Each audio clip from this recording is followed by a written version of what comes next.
making the church look good for this. Do you think all that plays into this? And I don't want to say like people are making things up or dishonest or anything. I think everybody is honestly engaging in the community. Did you ever experience things while you were a Christian that you thought were miracles, or like you were like, hold on, I can't explain this? John, welcome to Myth Vision.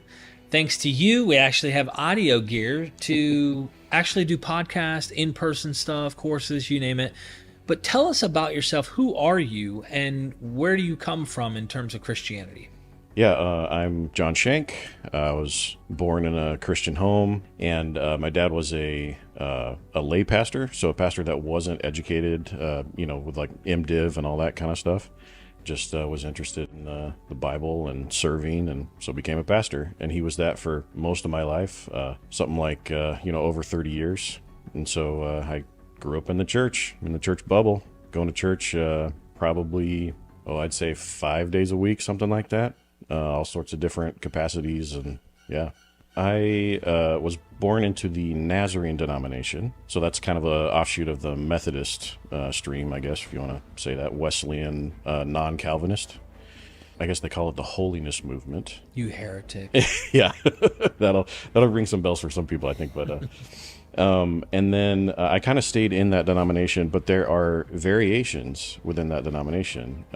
So started out going to fairly normal, kind of middle of the road evangelical church when I was growing up. Then eventually out of college and stuff, moved to Seattle and went to a more charismatic kind of version of that, but they're still in the same denomination. And then another church that kind of followed that vein, but not really. So I've kind of seen the whole swath of everything.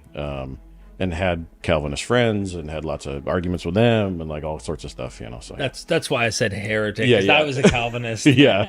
So me and you would have had our discussions. Yes. Did you ever experience things while you were a Christian that you thought were miracles, or like you were like, hold on, I can't explain this? Yeah, that was mostly after college, being in a charismatic church where like they were praying for healing and laying on of hands of like, strangers on the street and going to the hospital and praying for people and all that kind of stuff. We went to the hospital, me and the pastor, and laid hands on a guy that I didn't know at the time. But apparently he had been going to the church for a while and had a medical issue or something. And he said he couldn't like raise his arm above a certain height. We prayed for him, and then he could raise his arm above the height. So, something simple, but I'd never seen anything like that before. So I got to ask you, because this really begs the question, could he raise his arm above that point? Yeah. Now, I'm not saying the guy didn't have a hard time doing it. I'm not even saying that he thought that he couldn't. Yeah. But when you look back at it now, with where you're going, we're going to gear towards some of the changes in your mind. Yeah. Would you attribute it to placebo? Would you think that there was real kicking in of endorphins and chemicals and the environment and the showmanship of the situation? Do you think that played a significant role in what you thought was a miracle at that time? Yeah, I really do. And like placebo is a real thing. And I think it is more powerful than people get it credit for, especially if they haven't like done any research into studies on that kind of stuff. I later found out that the guy that we prayed for doesn't have all his mental faculties. So it would be hard for us to know if his report before the prayer completely true or, accurate. It would just be hard to know.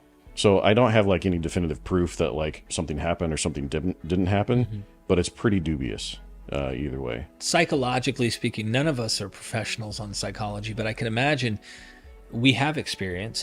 And when I'm asking you these questions, I'm actually speaking from experience myself of things that I would probably say. But do you think that the whole system of the church doing this, it's almost set up for people to come? They want that person to come up and to say, imagine wanting attention. To get attention, they might come in and go, I just had a miracle happen. Look, the Lord did this for me. And then, everybody praised Bobby over here who got, a healing or whatever. Good job, Bobby. Making the church look good for this. Do you think all that plays into this? I think it is probably most of it. And I don't want to say like people are making things up or dishonest or anything. I think everybody is honestly engaging in the community with the stimuli of what's going on and all that stuff. Right. But I think naturally as humans, we just pick up on those things that we have to say and have to do to like fit in and be accepted and like all that kind of stuff. And I think that's a powerful, powerful force in those types of communities. And I wonder if there's some psychology there of convincing in a community setting, of making and psyching yourself out to believe that something is the case that isn't. Totally. Yeah. I think I've seen it. And I think a really good example is like worship and worship music. I've been a part of worship bands most of my life. I've been playing drums and guitar and all sorts of stuff. I've led worship. And part of the process, you pick the set, you pick the worship songs. Right. And you pick them so that you get a certain emotional response throughout the set. And you like set up the pastor and what he's going to say and stuff, or like you set up the altar call, or at the end of the service, you do a certain song or a certain type of vibe so that people can get into the spirit and stuff, Yeah. And it's, like, this is a strong word, but it's basically manipulation. You're manipulating people's feelings, and like you're doing it with lights and sometimes fog and all sorts of stuff. I do it when I'm editing videos. Exactly. I want a sound effect. I want the music to touch you. I want you to be susceptible to my message so that you can try and follow where I'm trying to take you. And so part of it, you could look at it as a coercive act of manipulation in a negative way. You could look at it as like, we all do it to try and, persuade and whatnot. But your gift was music. How did that play out in your journey? Yeah. So I'm at a church in Seattle, and I was specifically kind of called to that church to be on the worship team to help lead the music. And they have a worship leader. And so I'm working with them to, do everything that you'd have to do behind the scenes to make worship happen. Every week we would pick the set of songs. And because that community was kind of a charismatic kind of community, and they're like looking to like hear God's voice in the moment and stuff like that, the way we would do it is we would pray separately on like Monday, asking Holy Spirit or God to give us the song set. Then we would come together on like Wednesday and compare the sets, and then we would like choose from there. Right. So at the time, it wasn't like I wasn't thinking like I am now critically and like trying to figure out how I know things and stuff like that. But I started noticing that like our sets were never the same. And so later on, when I was evaluating things and deconstructing, I was like, that's a great test for hearing God's voice. So let me get this straight. Yeah. The Holy Spirit, you guys obviously are spirit-filled type Christians, that God's Spirit would move you into what He wanted. He could foresee the future of what the music needed to be for the upcoming service, whatever day it may be, Wednesday, Sunday, whatever. Yes. You guys would go in your own paths. You're not doing what Matthew, Mark, Luke, and John did. You're not using each other's material. You're literally coming up on your own with the song. And when you do, it's almost like anything else that's random in the world that you're going on. Yes. You never really had the same. There were like a couple of times when we had like one song in common, but it was hardly ever the same songs. And so like that's a really good test because it's falsifiable. You get results right away. You can see, okay, if we are hearing the same God and if we are honestly approaching that practice. Were you on it? Yes. From your heart. You guys were so sincere. Yes. Yeah. So, it could be that like maybe I'm not as good of hearing God as the worship leader. Like, I don't know. That's probably what I told myself at the time. There are differences in how people hear God's voice and what they hear from God. And if that's the case, like, what do we do with all these big questions where people are making very, consequential decisions about like dogma and doctrine and scripture interpretation and all that kind of stuff? It just kind of snowballs, I'm fairly certain in our conversations that isn't the... No, that's not the moment. That wasn't the moment. No. We're going to have to get to that moment. So music is huge. Your parents, they're encouraging all of this. They're proud of you. They're happy. The community's patting you on the back. I mean, you're doing the right thing. Just make sure you don't question the wrong things or say the wrong things. Right. I know exactly what that's like. Yeah. Take us further into your story before we do get to that moment or thing that caused you to question. Yeah, so I'm I do want to explain that coming from that like kind of Nazarene evangelical bubble of growing up in that one church and then going to college, and then it was a big shift going to Seattle because it's a different type of community that's really charismatic and spirit-filled. New experience for me. So I'm kind of learning for about 4 years or so how to do that whole spirit-filled thing. And in the beginning, I'm like evaluating, is this real? Is this true? So I'm kind of naturally already starting like the beginnings of critical thinking about religion and God and deeply held beliefs. And due to this radical changed environment. Yes. But I come to accept it and adopt everything. The church there had a what they called a school of supernatural ministry. And so it was you'd meet for a couple hours every weekday, in the middle of the week between the services. And they had like a workbook and stuff for like all sorts of methods of how to like pray for people, how to prophesy, all these different things. And then we would like go on field trips and like go out in the streets and look for somebody who, we thought needed help, or maybe we had prayed beforehand. I got an impression of like a person in a red shirt, and so we go out and we find somebody in a red shirt and pray for them and stuff like that. So I look back on a lot of that and I kind of cringe a little bit, I was waiting for you to say that, because it was like, woo, we were really out there. I can imagine looking back going, close your eye, get an 8-ball, shake it. Yeah. All right. She's going to wear a blouse. She's wearing a blouse. Let's go down, but there's good things you're doing to help. But Yeah. there's also this like, I can't buy this stuff, but we're getting there. Yeah. What's next? So I'm in that church for a while. I've kind of made a shift more to like, I'm less worried about like dogma and doctrine and the exact like, the Greek and the Hebrew of the Bible and all that kind of stuff. And I'm more focused on like, what is God doing now? What can God do for the people around me and my community and all that kind of stuff? And so I fully adopted that. When you get away from like the tradition, it becomes more about like people in good ways and in bad ways. And the good, we described some of the good. We're, loving each other and being part of each other's lives and meeting new people, strangers and stuff like that, might need a kind word and stuff, those are great things. But then in the negative, like cults of personality form really easily. Mm-hmm. And I think that's kind of what was going on there. But I didn't know at the time. Your worship leader, your pastors, your youth group people, the people who were in charge. Yep. The kind of the stream that I was flowing in, like they have like a word for it. Like they call it the fivefold ministry. And I know exactly what you're.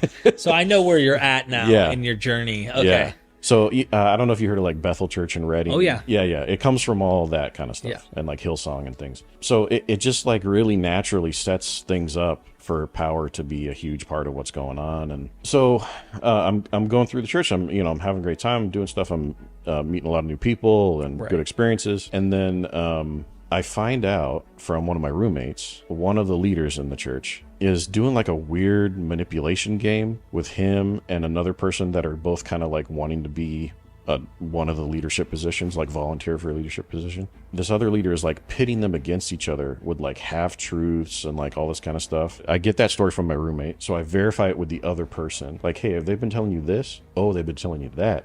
That's different. That would make a problem for this.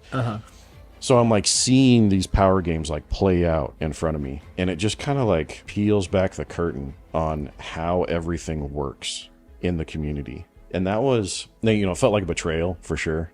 And it was just like really strange. Like, okay, if God is choosing these leaders and the Spirit is supporting these leaders, why do we have to play any of these games? It's starting right with what's right in front of you. Yeah. The doubt's setting in. And the first doubt is not, oh, therefore God doesn't exist. No. It is always, is this particular thing I'm part of really divine? Is this really of God? Right. Usually that's how it always starts for me, and the experiences I've read or heard and discussions I've had is that something starts to make you go and question. Yeah. And then now you're going, hold on, this looks so human. Yes. And not divine. So take us, as we're peeling back the onion, take us further into this. Yeah, I can hear Christians commenting on the video now. You can already predict. Prophet, you. And like, this is stuff that I said to myself too, like you were saying, this isn't the community that I'm looking for. That one's not of God, but there's ours another is. one. Yeah, there's another one. Yeah, that's what I'm thinking. by that time, I had been splitting time between two churches. The Spirit-filled church was meeting on Sunday evenings, and I was going to another church on Sunday mornings. After all of that stuff kind of came out with manipulation and things, it was a couple weeks, and then I kind of stopped going to that church and just focused on this other one. During that time, I'm processing a ton of stuff, but one of the ways that I would process would be to write poetry, write songs, all sorts of stuff. So I'm writing some poetry. I had done some, it was around Christmas time, I'd done like a treatment of Luke when he describes Jesus' birth and stuff. Mm-hmm. I write that one, and then I'm like, ooh, this would be really cool if it was like a trilogy, and we had started with like Mary hearing from the angel. Here's, you're going to be pregnant with God, basically. And then like from Joseph's perspective, like I got to get my wife, my newly pregnant wife, to this other place for this census, and then finish with the first one that I wrote, which was, the birth and all that kind of shepherds and the angels and all that kind of stuff. So I'm starting to write this Mary poem, and I'm like realizing that I don't have a good picture, like a visual picture of who Mary was. So I start doing some research, famous last words. I start doing some research of like, who is Mary and like her surroundings and like Nazareth and Galilee and like all that kind of stuff at that time. What do we know?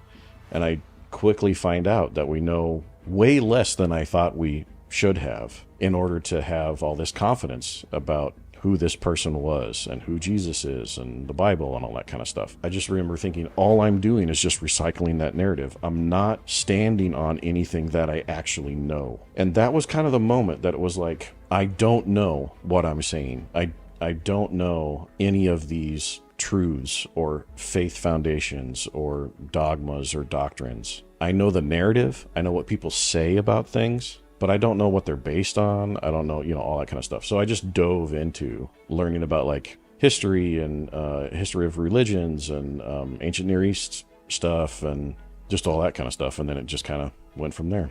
You discover there's not much to be said or known about Mary. I mean, maybe there's traditions later, but you weren't really focused on it as a Protestant. You're probably focused on like, what does the Bible say? Mm-hmm. And so now you realize there's not much that the Bible says. Yeah. Trust issues are already there. My question is, in light of your wanting to think with logic, think with intelligence, think with what facts are based on what we can know, mm-hmm.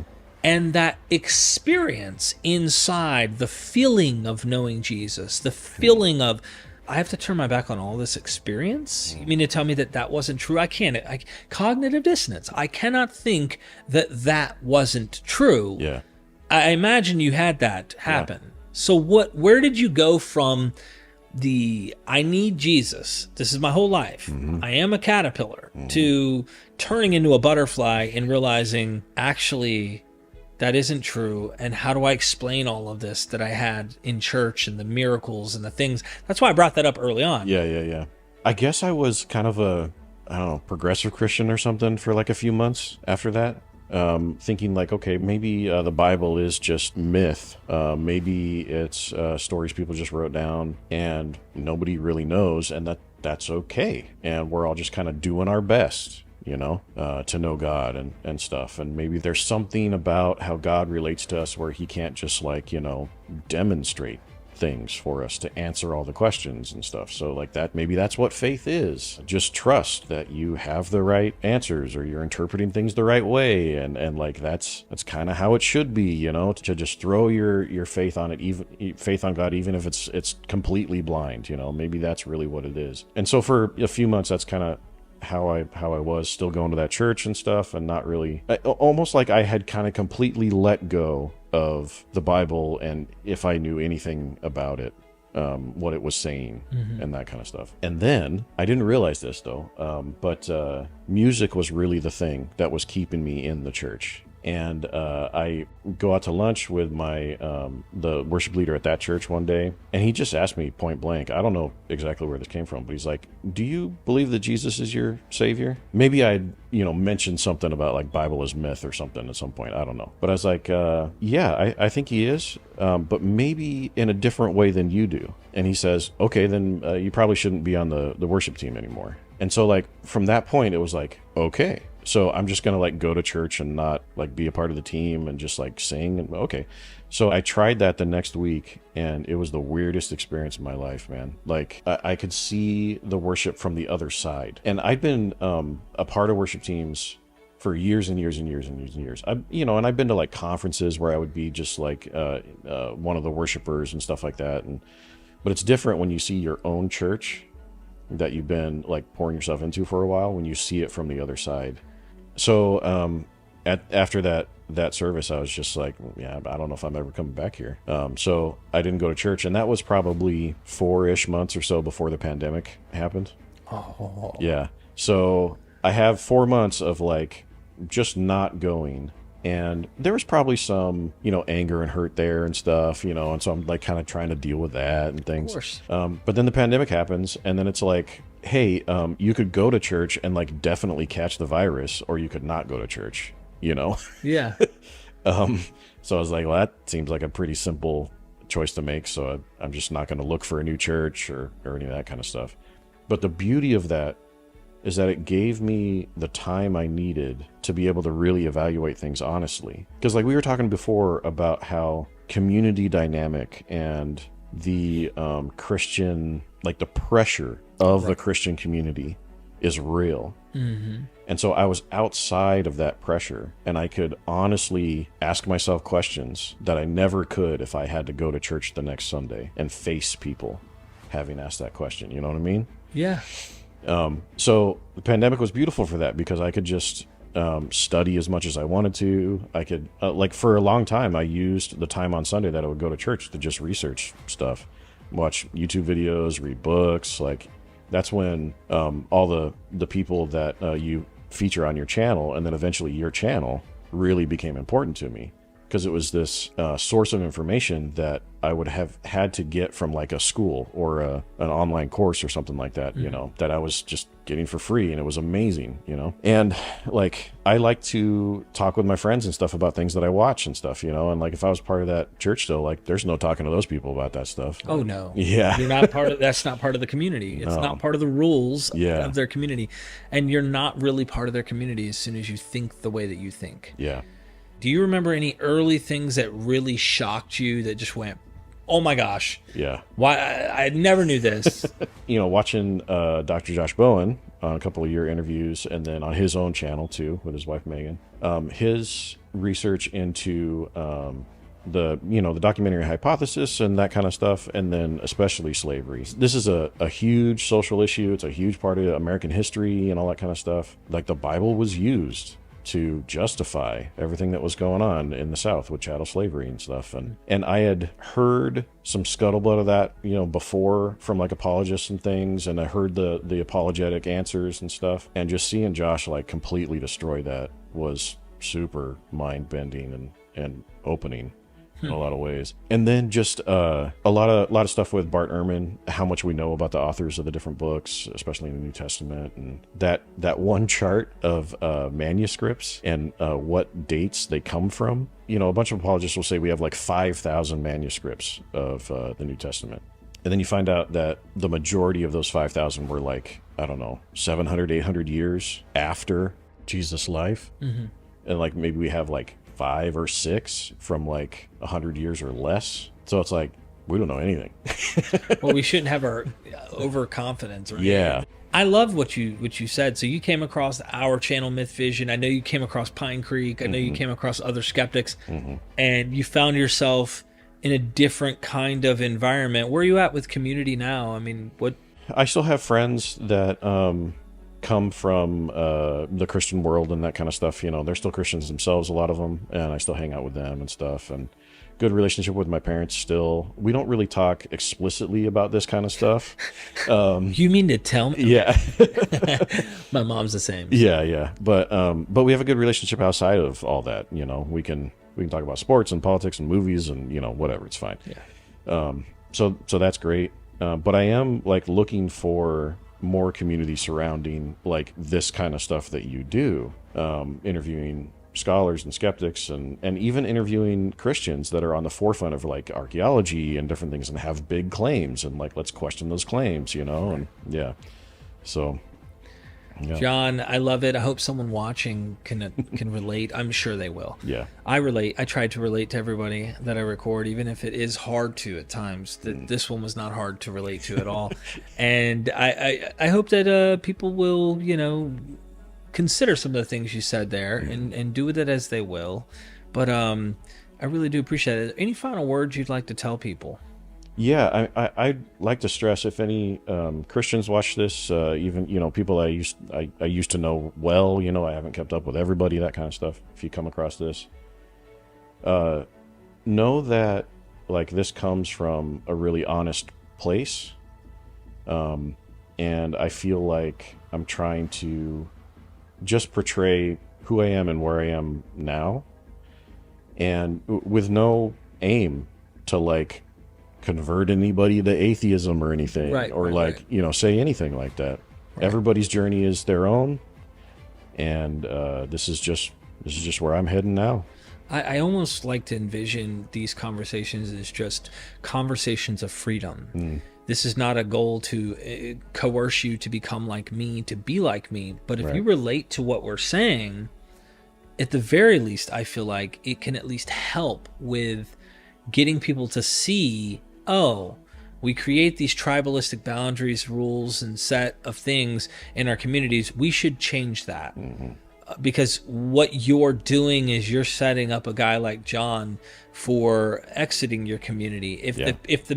I'll put it another way. If the people in the community weren't fake it till you make it, trying to control and run these little power games and lies and schemes, and there's probably a lot more that was going on in your community you don't even know about. If they weren't doing that, and you didn't see that, if it wasn't, hold on, your version of what, Son of God? Okay, we can't have you on our worship team. If it wasn't so much, honestly, BS in that way, I would imagine you wouldn't have the doubts. You wouldn't have gone down that skeptical path. Maybe eventually something would have gave, but I don't think you would have left Christianity overall. I mean, you'd have been still connected in some way through COVID, I imagine. Yeah. Like it wouldn't have played out on the timeline that it did. Maybe it would have been later. I don't know. Like I think that the truths and like the stuff that I think that we can know about history and about the Bible and stuff like that, I think those things eventually would have found their way to me. Yeah.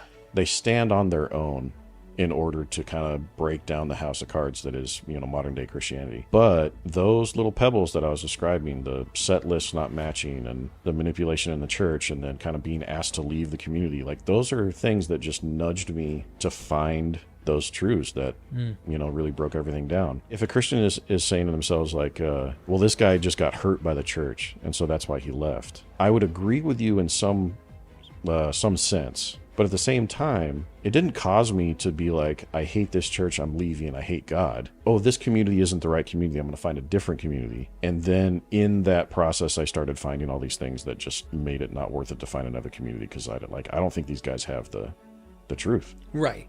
You mean there's different competitive ideas that actually say this isn't the case? Yeah. It's like visiting a new country. Yes. And their culture is a radical shock to what you're used to. Yeah. Who's right? Yeah, totally. And how do you know who's right? And when you start asking those questions, even if you think you're right with Christianity to begin with, but if you actually start asking those questions, you just started your journey. Yep, exactly.